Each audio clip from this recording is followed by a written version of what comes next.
देखो हे प्रभु आगत प्राण तिन्मतिर सुंदर भक्त वस्त्र भावग्राही गुणाकार नित्य शुद्ध निरामय निर्विकल्प अच्युत अकल्पित अनाहत अविनाशी परम ब्रह्म महिमा सच्चिदानंद परम ब्रह्म महिमा आज विश्वपिता परमात्मा परम ब्रह्मंकर अपार करुणा बलरू अखंड ब्रह्मयज्ञ परिसमाप्ति परे आमर यज्ञकर्ता ऋषिकेश इलाचीमाल पारिश्रमिक अर्थरू संपूर्ण गुरु कार्य समापित हो जाइछि। तेणु हे धार्मिक पिता माता सर्वे चलिबे कारो बोले जस रहिबो महितले एणु करी आज विशेष भाव में ऋण होइथिबा पिता माता को अनुरोध करूछि आपत्ति करूछि। गुरु धर्म जेबे गृह रे पालिब कुटुंब जाक धरिब सेवा भक्ति रे पुण्य धर्म बढ़िले पुरुष उद्धार हे आमर धार्मिक पिता माता गुरु माने ओजनिया गुरु माने अंधकार रु शब्द हेउछि उज्ज्वल अंधकार जो माने हमकु उज्ज्वल पथ को देखै थांती आ नै आसी थांती से होचंती गुरु गुरु धर्म जेबे गुह रे पालिबो कुटुंब जाक धरिबो सेवा भक्ति रे पुण्य धर्म बढ़िले पुरुष उद्धार हेबो जे जन आश्रित हेबो गुरु आज्ञा मानिथिबो प्रतिदिन प्रातः काले स्नान सारी शुद्ध दले परी गुरु पाद तले पिंड प्राण दान देव जे जन आश्रित हेब गुरु आज्ञा मानिथिब जे जन आश्रित हेब। हे मोर धार्मिक पिता माता आबाल वृद्ध वनिता बालक बालिका समस्त अनुरोध करुछि आपत्ति करुछि जे प्रभात स्नान करे रोग एवं पाप खंडन होए मनु महर्षि लिखिछन्ति वेदरे सत्य सत्य त्रिवार सत्य जो जन जो प्रभात स्नान द्वारा मनु महर्षि लिखिछन्ति प्रभात स्नान कले रोग एवं पाप खंडन हुए एटा मनु महर्षि लिखिछन्ति सत्य सत्य त्रिवार सत्य आमे अनेक जगह रे थ्योरी सुने करी प्रैक्टिकल करी करी उपकृत करि सारिछु। प्रभात रु स्नान करी निजर पिता माता गुरुजन मानक जो माने नित्य प्रणाम करती मन में दुख दियंती नहीं से आयुष बुद्धि संगे संगे मस्तिष्क क्रम विकास घटे बोली मनु महर्षि लिखिछन्ति एटा सत्य सत्य त्रिवार सत्य। हे आमर पिता माता मानक अनुरोध करुछि जे आपण माने लक्ष्य रखंतु आपण मानकर संतान भविष्यत जदि संतान को आपण अगधुआ रोषे के खाइबा को दउछंती अगधुआ रोषे के खाइबा को दउछंती ताहेले तार स्मरण शक्ति कमी जिवो।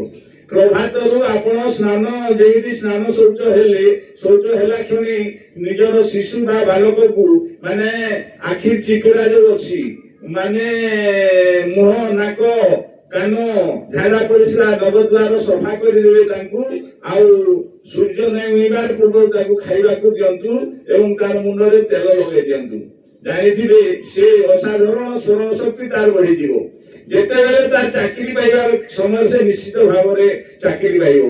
प्रथम रे पिता माता जदि असुचि हेतिबे छात्र को मध्ये असुचि करूछंती से बुद्धि विद्या ज्ञान रे परिपूर्ण हेबो तार ब्रिलियंट माइंड हेजियो असाधारण स्मरण शक्ति हेबो। एटा प्रभात रे स्नान करी बा प्रभात रे स्नान शौच होची होई आपण मानकर संतान संतति मानकु माने तांकु शौच कराई तांकु किछि खाइबा को दियंतु निश्चित भाव रे देखिबे सेही असाधारण स्मरण शक्ति हेबो। आउ जो माने अगधुआ रोषी गिरी खाइबा को दउछंती ताहेले निजर सास ससुर को अगधुआ रोषी गिरी खाइबा को दउछंती ताहेले आपण मानकु बहुत गुडा पाप लागुछि। अगधुआ माने गाधोइबार आगरु आपण स्नान करी न करी पारिले शौच अर्थात ମାନେ ଦାନ୍ତ କାଠି ଘଷି ଦେଇକିରି ଆପଣଙ୍କର ଆପାଦ ମସ୍ତକ ସମସ୍ତ ଶୌଚ ନବଦ୍ୱାର ଶୌଚ କରି ଆପଣ ଗୁରୁ ଠାରେ ଶରଣାପନ୍ନ ହୁଅନ୍ତୁ। ସେଇ ବିଶ୍ୱପିତା ପରମାତ୍ମା ପରବ୍ରହ୍ମ ହିଁ ପିତା ମାତାକୁ ଜନ୍ମ ଦେଇଛନ୍ତି। ଆଉ ଆମର ଗୁରୁ ହେଉଛନ୍ତି ପିତା ମାତା। ପିତା ପିତା ଅଟନ୍ତିର ଅନାଦି ଠାକୁର ମାତା দি ଶକ୍ତି ନାରୀ ଦୁତି ଯୁଗଳରୁ ରହିଛି କବିକୃତ କଲା ଧରି। ଏ ଆମର ଧର୍ମକ ପିତା ମାତା ଭୀମ ଭୟଙ୍କର ବାଣୀକୁ ଅନୁସରଣ କରନ୍ତୁ। ଆଜି ଏ କଲି ଯୁଗରେ ମହିମା ଧର୍ମ ସାରା ବିଶ୍ୱରେ ବ୍ୟାପି ଚାଲିଛି। ମହିମା ଧର୍ମ ଏଇଟା ସ୍ୱତନ୍ତ୍ର ଧର୍ମ। ଧାତୁ ଅନୁପ୍ରତ ହେଇଛି। ସାରା ବିଶ୍ୱରେ ଯୋଉଟା ଥିବ ସେଇଟା ହେଉଛି ମହିମା ଧର୍ମ। ସାରା ବିଶ୍ୱରେ ସମସ୍ତ ସ୍ତ୍ରୀ ଜାତି ଆଉ ପୁରୁଷ ଜାତି ଅଛନ୍ତି।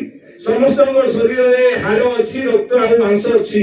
ଏହାର କଲର ଚେଞ୍ଜ ହେବ ନାହିଁ। ହାଡ଼ ଯେମିତି ସଫେଦ କଲର ଦେଖାଯାଉଛି, ଆଉ ମାଂସ ଯେମିତି ଲାଲ କଲର ଦେଖାଯାଉଛି, ରକ୍ତ ଯେମିତି ଲାଲ କଲର ଦେଖାଯାଉଛି ବା ରଙ୍ଗ ଦେଖାଯାଉଛି, ସେମିତି ପ୍ରକାର ସବୁ ସ୍ଥାନରେ ସାରା ବିଶ୍ୱରେ ସମସ୍ତଙ୍କ ଶରୀର ଅଛି। ଆଉ ସେଇଟା ହେଉଛି ଧର୍ମ। ଆଉ ଏଇଟା ହିନ୍ଦୁ ଧର୍ମ, ଖ୍ରୀଷ୍ଟିଆନ ଧର୍ମ, ଜୈନ ଧର୍ମ, ବୌଦ୍ଧ ଧର୍ମ ଏଇଟା ମନୁଷ୍ୟ ତିଆରି କରିଛି। କିନ୍ତୁ ପ୍ରକୃତ ଧର୍ମ ଯୋଉଟା ପୂର୍ବରୁ ଅଛି, ବର୍ତ୍ତମାନ ଅଛି ଆଉ ଭବିଷ୍ୟତରେ ରହିବ କିଏ? ସେ ହେଉଛନ୍ତି ସୃଷ୍ଟି ଉତ୍ପତ୍ତି ସ୍ଥିତି ବୋଧ ଯାହାର ନାହିଁ। ସେ ହେଉଛନ୍ତି ଅପରିବର୍ତ୍ତିତ ଅବିନାଶୀ ବ୍ରହ୍ମ। ଆପଣମାନଙ୍କ ସାମ୍ନାରେ ଅଛନ୍ତି, ଆପଣଙ୍କ ପାଖରେ ଅଛନ୍ତି, ଅନ୍ତରରେ ଅଛନ୍ତି, ବାହାରେ ଅଛନ୍ତି, ଭିତରେ ଅଛନ୍ତି, ସବୁ ଚତୁର୍ଦିଗରେ ପରିପୂର୍ଣ୍ଣ ଭାବରେ ଅଛନ୍ତି। ସର୍ବଘଟରେ ସର୍ବଭୂତରେ ଏଇ ବାଲି ମାଟି ଭଗବନ୍ତର ପରିପୂର୍ଣ୍ଣ ଅଛନ୍ତି। ତାଙ୍କୁ ପାଇବାକୁ ହେଲେ ଆମକୁ ସ୍ତ୍ରୀ ରୂପ କିମ୍ବା ପୁରୁଷ ରୂପ କିମ୍ବା ନପୁଂସକ ରୂପ ଧାରଣ କରିବାକୁ ପଡିବ ନାହିଁ। ଆମକୁ ସେମିତି ନିରଳସ ଆରମ୍ଭର ଶୂନ୍ୟ ଭାବରେ ପ୍ରଭୁଙ୍କୁ ସମର୍ପଣ ହେବା। ସମସ୍ତେ ଆସନ୍ତୁ ସମର୍ପିତ ହେବା। କେମିତି ହେବା? ସମସ୍ତେ ହାତ ଉପରକୁ ଉଠେଇକିରି, ମାନେ ପ୍ରଭୁ ଯେମିତି ଗଜ କୁମ୍ଭୀରକୁ ଗଜ ହାତ ଦିଟା ଉଠେଇ ଦେଇଥିଲେ, ଆଗର ହାତ ଗୋଡ ଦୁଇଟାକୁ ଉଠେଇଥିଲେ ହାତ ସ୍ୱରୂପରେ, ଠିକ ସେହିପରି ଦ୍ରୌପଦୀ ଯେମିତି ହାତ ଉପରକୁ ଉଠେଇ ଦେଲା। ଆଜି ସେହି ପରମାତ୍ମା ପରବ୍ରହ୍ମଙ୍କ ଉଦ୍ଦେଶ୍ୟରେ ଆସନ୍ତୁ ଆମ୍ଭେ ଉପସ୍ଥିତ ଜନବାସୀ, ହେ ବିଶ୍ୱବାସୀ, ସମସ୍ତ ଭକ୍ତ ପିତା ମାତା ଆସନ୍ତୁ ପ୍ରଭୁଙ୍କ ଠାରେ ସମ୍ପୂର୍ଣ୍ଣ ସମର୍ପଣ ହେବା। ସଚ୍ଚିଦାନନ୍ଦ ପରବ୍ରହ୍ମ ମହିମା, ମହାବ୍ରହ୍ମ ମହିମା, ସଚ୍ଚିଦାନନ୍ଦ ପରବ୍ରହ୍ମ ମହିମା, ମହାନ ବ୍ରହ୍ମ ମହିମା। ହେ ମହାପ୍ରଭୁ, ଆଜୀବନ ଆପଣଙ୍କର ସେବାରେ ଏ ପିଣ୍ଡ ପ୍ରାଣ ଲାଗି ରହୁ। ଗୁରୁ ମହିମା। ହେ ପ୍ରଭୁ, ସମସ୍ତ ଜନପ୍ରାଣୀଙ୍କୁ ହେତୁ ଦେତା ବୁଦ୍ଧି ଜ୍ଞାନ ଜାଗୃତ କରାନ୍ତୁ ବ୍ରହ୍ମ ମହିମା, ସଚ୍ଚିଦାନନ୍ଦ ପରବ୍ରହ୍ମ ମହିମା। ଗୁରୁ ଆଗେ ଶିଷ୍ୟ ନ କହିବ ଯେବେ, କେବେ ପାଇବ ସୁବୁଦ୍ଧି। ସୁଦୟାରେ ଗୁରୁ ସାଗର ବଟନ୍ତି, ପ୍ରତ୍ୟକ୍ଷ କରୁଣା ନିଧି। ମୋକ୍ଷର ହୃଦୟ କର ଓହି ମନରେ ରହିବ, ବିନା ଆଶ୍ରିତରେ ନବର୍ତ୍ତିରେ ନର।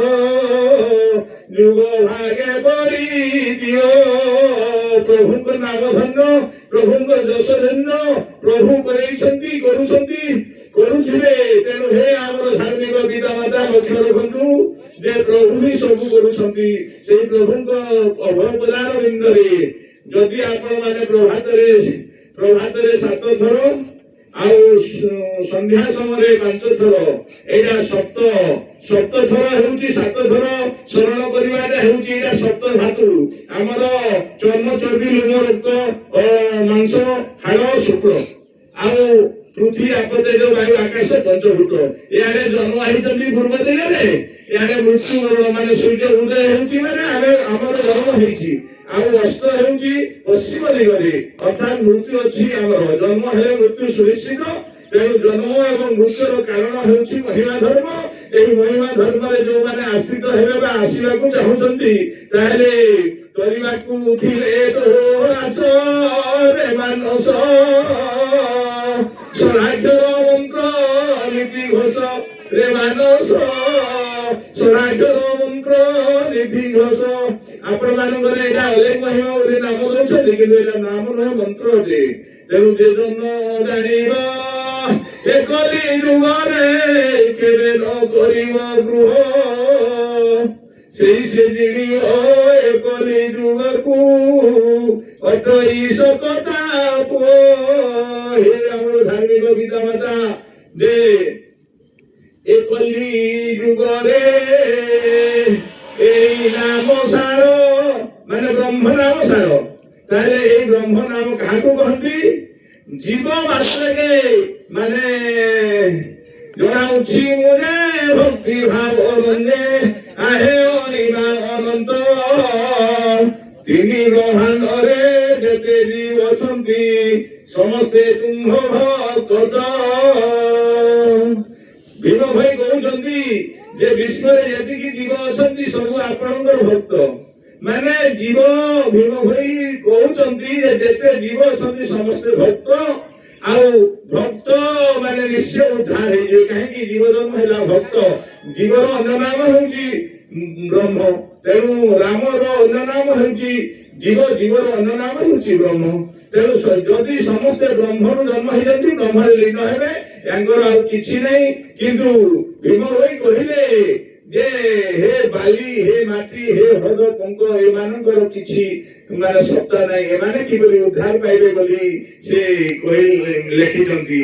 ଏକ ଖଣ୍ଡ ହଡ଼ ବୁନ୍ଦାଏ ରୁଧିର ଫୁଟେ ମାଉଁସ ଜାଣଇ, ତେଣୁ କରି ସିନା ପ୍ରାଣୀ ବିକଳ ସୈନ ବାଣଇ ମୁହିଁ। ପ୍ରାଣୀଙ୍କର ତ ଦୁଃଖ ପ୍ରମିତ ଦେଖୁ ଦେଖୁ କେବା ସବୁ, ମୋ ଜୀବନ ପଛେ ଲୋକେ ବଳିଥାଉ ଜଗତ ଉଦ୍ଧାର ହେଉ।